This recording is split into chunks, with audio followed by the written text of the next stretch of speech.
Salam dostlar, bugünkü videoda Allo VPN yani Türkmenistan işlem VPN taptım minaka dostlar. Play Market'e gireceğiz. Ne Allo VPN dostlar. Ben alıptım gireceğiz.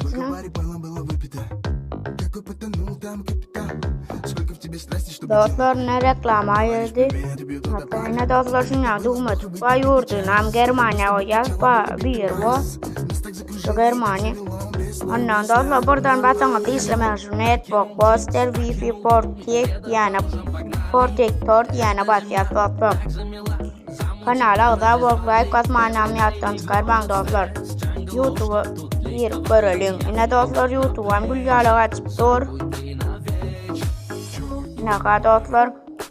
Kanala da worklife kasmanam çıkarbang dostlar. Kanala da bolmadık katongul. Ağda bolpla Hocam çağatam işlerin innik videolarımdan hem haberdar olarsınız. Hoş sağ olun dostlar. İnnik videoda görüşeceğiz.